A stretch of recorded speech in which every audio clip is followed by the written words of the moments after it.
तो हम लोग पढ़ रहे हैं बायोलॉजी में परिवहन एक चैप्टर है। तो ब्लड पढ़ लिए हैं और हम ये भी जानते हैं कि ब्लड के लिए ना वाहिकाएं होती है। एक होता है धमनी, एक होता है सीरा, यही होता है। और एक होता है जो दोनों को जोड़ता है, जिसको बोलता है केशिकाएं, कैपिलरी जिसको बोलते हैं। धमनी होता है हृदय से निकलता है। हृदय से जो निकलता है मतलब हृदय से बाकी अंगों तक ले जाने वाले रक्त को, बाकी अंगों तक ले जाने वाले रक्त को हृदय से बाकी अंगों तक ले जाने वाले वाहिकाओं को बोलते हैं धमनी। और बाकी अंगों से, शरीर के बाकी अंगों से हृदय तक लाने वाले वाहिकाओं को बोलते हैं सीरा। यानी हृदय से जा रहा है तो धमनी, हृदय में आ रहा है तो सीरा। सिंपल हम लोग पढ़ लिए हैं। और धमनियाँ शुद्ध रक्त का वहन करती है, यानी ऑक्सीजन वाला, और सिराएं अशुद्ध रक्त का, यानी कार्बन डाइऑक्साइड का।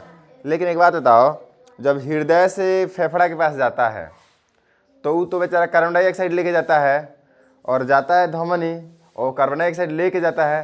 तो एकमात्र फुसफुस धमनी ऐसा है जो अशुद्ध रक्त का वहन करता है, बाकी सब के सब शुद्ध रक्त का। और बाकी सबसे आता है सिरा, तो अशुद्ध रक्त लेके आता है। लेकिन जो फेफड़ा से वापस आता है ना, वो ऑक्सीजन लेके आता है। तो फुसफुस सिरा जो है ऑक्सीजन लेके आता है, इसलिए उसको मानते हैं कि फुसफुस सिरा ही एक ऐसा सिरा है जो शुद्ध रक्त को लाता है, बाकी सब अशुद्ध रक्त को लाता है। ये सब हम लोग समझे हैं। अशुद्ध रक्त मिलते हैं केशिकाएं में, कैपिलरी में, ये हम लोग पढ़ लिए हैं। अब जो टॉपिक हमारा है वो है सीरम। छोटा सा, ज़्यादा इसके बारे में डिटेल में बताया। सीरम एक ऐसा होता है, हीमोग्लोबिन विहीन रक्त को सीरम कहते हैं। मतलब ये भी रक्त है, ये भी ब्लड जैसा ही काम करता है, लेकिन इसमें हीमोग्लोबिन नहीं होता है, इसलिए लाल नहीं होता है। सीरम लाल नहीं होता है, ब्लड में, बॉडी में होता है, शरीर में, बॉडी में होता है। अब दूसरा टॉपिक है रक्त और रुधिर के कार्य। जो हम लोग ब्लड पढ़े हैं तो उसका क्या कार्य है पूरा रिवीजन कराया, शॉर्ट में लिखे हैं, छोटा करके लिखे हैं। पहला 1 नंबर देखिए, यह ऑक्सीजन का परिवहन करता है, जिससे कोशिकीय श्वसन होता है और ऊर्जा प्राप्त होता है। कैसे? मतलब ये ऑक्सीजन को लेके जाता है फेफड़ा से हृदय में, और हृदय से पूरे शरीर में लेके जाता है ऑक्सीजन को। कोशिका में जाता है तो कोशिका में कोशिकीय श्वसन होता है, उसमें ऊर्जा प्राप्त होती है। ये किसके द्वारा जा रहा है सब ऑक्सीजन? रक्त के द्वारा। तो रक्त का मुख्य कार्य है ऑक्सीजन का परिवहन करना। दूसरा है कि यह कार्बन डाइऑक्साइड को वापस फेफड़ों तक लाता है। और कोशिका में कोशिकीय श्वसन होता है, जिसमें ऊर्जा प्राप्त होता है और कार्बन डाइऑक्साइड भी बनता है। तो उस कार्बन डाइऑक्साइड को वापस फेफड़ा तक कौन लेके आता है? तो रक्त। ये रक्त का मुख्य कार्य है। कोई पूछेगा ना ब्लड का क्या काम है, तो ये सब चीज़ काम है, जानना जरूरी है जी। और तीसरा है कि यह उत्सर्जित पदार्थों का परिवहन करके गुर्दों तक लाता है। मान के चलिए आप कोई चीज़ खाए पिए, जिसका उपच गया, ठीक है, अवशोषण हो गया, लेकिन कुछ ऐसा चीज़ जिसका ब्लड में या शरीर में या कोशिका में उसका ज़रूरत नहीं है, तो उसको तो बाहर निकालना है ना। तो कहाँ पे कुछ छाना जाएगा तब ना, उसमें से कौन चीज़ अच्छा है कौन चीज़, तो उसको छानने वाला जो होता है गुर्दा काम करता है। तो गुर्दे तक लेके आता है कौन? रक्त। देखो रक्त एक साथ कार्बन डाइऑक्साइड का भी लेके जा रहा है, ऑक्सीजन का भी लेके जा रहा है, और उत्सर्जित पदार्थ जिसका ब्लड में या शरीर में कोई ज़रूरत नहीं है, उस पदार्थों को छान के बाहर निकालना है, तो उसको भी लेके जाता है गुर्दे तक। और इसका काम सुनो, यह पचे हुए भोजन के अणुओं कोशिकाओं तक परिवहन करता है। जैसे आप लोग भोजन करते हैं, भोजन पच गया है, अवशोषण हो गया है छोटिया द्वारा, उसको भी ये लेके जाता है कहाँ तक? कोशिकाओं तक। जो भोजन खाते हैं, बोले ना ग्लूकोज वगैरह सब पचता है, तो उसको भी कौन लेके जाता है? ब्लड काम करता है सिर्फ परिवहन का, समझ रहा है ना। आगे देखिए जी उसका और काम, यह हार्मोन का भी परिवहन करता है। हार्मोन का भी परिवहन करता है कौन? कोई दिक्कत नहीं है, कंटिन्यू रहो। हार्मोन का भी परिवहन करता है ब्लड, ठीक है जी। ब्लड हार्मोन जो होता है ना, जिसकी वजह से हमको गुस्सा आता है, जिसकी वजह से हमको किसी पे तरस आता है, तो ये सब चीज़ हार्मोन की वजह से होता है। तो उसको भी परिवहन करता है। यह शरीर के ताप को स्थिर रखता है, और ब्लड ना शरीर के ताप को स्थिर रखता है, ताप को, टेम्परेचर को, कि सभी जगह एक रहे। नहीं तो पैर में ज़्यादा हो गया और इधर कम हो गया, इस तरह नहीं होता है। ब्लड पूरे घूमते रहता है, तो ताप को नियंत्रण करता है जी। और यह संक्रामक रोगों से शरीर की रक्षा करता है। जो ऐसे रोग है जो फैल रहा है एक से दूसरे में, उससे रक्षा करता है, इम्यूनिटी बढ़ा के, ठीक है। क्योंकि रक्त में बहुत सारा चीज़ पाया जाता है। आगे हम रक्त पढ़ाएंगे तो बताएंगे तुमको।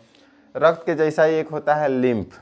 ये इसका जो कार्य है ये समाप्त हो गया। एक है हेडिंग लिम्फ, या जिसको बोलते हैं लसिका। ठीक है, वो भी शरीर में रहता है और जिधर जिधर नस जाता है उधर उधर भी वो जाता है, लेकिन वो दूसरे रास्ते से जाता है। इधर जाएगा तो इधर ही जाएगा, लेकिन रास्ता उसका अलग रहेगा, इसी के समानांतर। ठीक है जी, जैसे इधर आएगा तो इधर भी लसिका आएगा। ठीक है, कोई दिक्कत नहीं है। लेकिन इसका एक है ना कि रक्त हृदय से शरीर में जाता है और शरीर से हृदय में आता है। लसिका का ऐसा बात नहीं है, लसिका उसके समांतर जाता है कि आता है, इसको पढ़ो फिर समझ में आता है। देखो, लिम्फ एक हल्के पीले रंग का द्रव है। ये कैसा है? हल्के पीले रंग का द्रव है, पानी जैसा है, जिसे लसिका कहते हैं। और इसके बारे में लिख रहे हैं, लिम्फ के विशेष तंत्र में रक्त परिसंचरण के समानांतर बहता है, परंतु इस तंत्र में बहने की दिशा हृदय की ओर होती है। कहने का मतलब सुनो ध्यान से, ये क्या करता है कि रक्त के समानांतर बहता है और पूरे शरीर हृदय से किधर होता है? कहाँ लिखा जी, इधर देखो ध्यान से, परिसंचरण के समानांतर बहता है, लेकिन परंतु इस तंत्र में दिशा हृदय की ओर होती है। पूरे शरीर से किधर आता है? हृदय की तरफ आता है। हृदय से पूरे शरीर की तरफ नहीं जाता है। ब्लड को पंप करता है हृदय, लसिका को पंप नहीं करता है।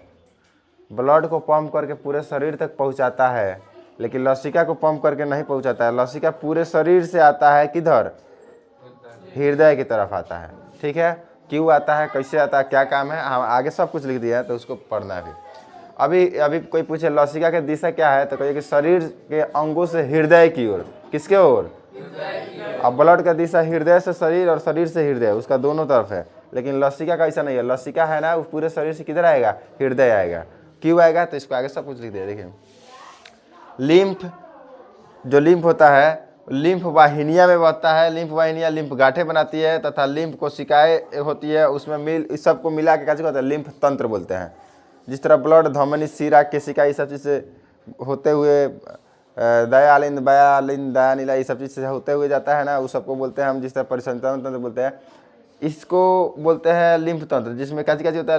लिम्फ वाहिनियाँ, लिम्फ गांठें और लिम्फ कोशिकाएं। ठीक है, इसको बोलते हैं लिम्फ तंत्र। इसमें लिम्फ बहता है जी, लिम्फ जुड़ा रहता है। लिम्फ क्या होता है? तो हल्का पीले रंग का द्रव होता है जो ब्लड के समानांतर परिवहन करता है और जिसकी दिशा हृदय की ओर होती है। बस इतना जान जाओ।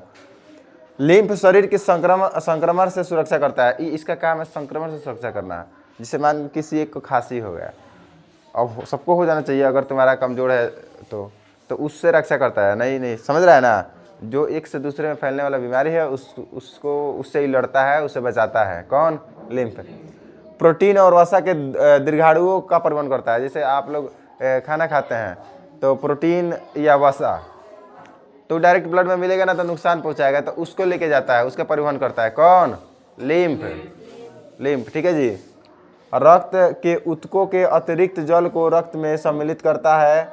मतलब रक्त का जो ऊतक होता है ना, अतिरिक्त जल होता है, तो उसको काची करता है? उसमें ब्लड में सम्मिलित करता है। क्योंकि इसका कहाँ पे होता है? हृदय की ओर आता है, तो वहाँ पे आके काची में मिलता होगा ये ब्लड में। जैसे कोई ऐसा चीज़ है जो ब्लड को देना है, जो इसके पास है, तो कहाँ पे देगा? रक्त के हृदय के पास देगा। क्योंकि आता कहाँ से? मतलब शरीर के अंग से आता है हृदय के पास। किस लिए? जो जरूरी चीज़ है उसको देने के लिए।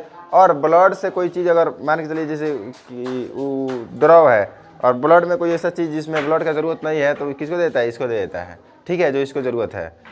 आगे देखिए, लिम्फ में हीमोग्लोबिन नहीं होता है। लिम्फ में हीमोग्लोबिन, जिसके कारण यह लाल नहीं होता है। लिम्फ लाल होता है क्या? काहे नहीं होता है? बहुत बढ़िया, लेकिन ये बहुत ज़रूरी है। लसिका लिम्फ का रहना बहुत ज़रूरी है। इधर देखिए, अब थोड़ा सा यहाँ से अब पौधा के बारे में हम लोग जानेंगे।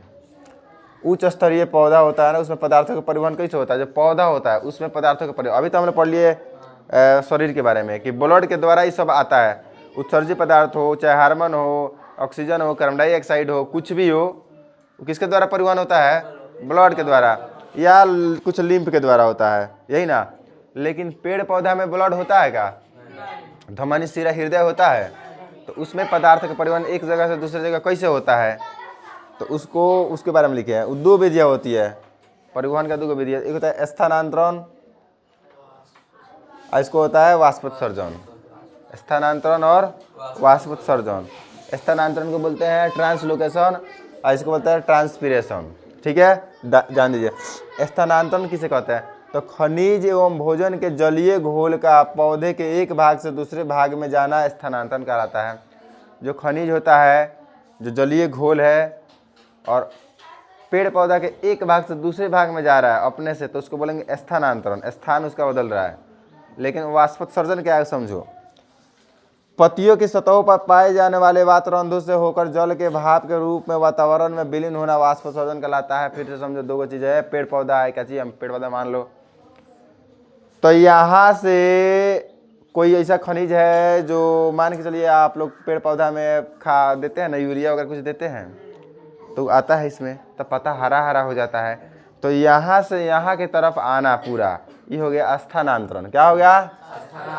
अब इसमें है कुछ जलीय पत्ता, ये पत्ता है, मान लो ये पत्ता है, तो यहाँ पे है कुछ जलीय घोल, तो सूर्य के प्रकाश की उपस्थिति में वो तो उड़ेगा, भाप बन के उड़ेगा ही। तो इसको बोलते हैं वाष्पोत्सर्जन, इसको बोलते हैं स्थानांतरण और इसको बोलते हैं वाष्पोत्सर्जन। यही है, इतना ही लिखे हैं आज, तो इतना ही समझ लो, फिर आगे लिखेंगे, आगे पढ़ाएंगे। जितना पढ़ा है उस सारा का सारा रिवीजन करो, फेयर करो और टेस्ट दो ईमानदारी से।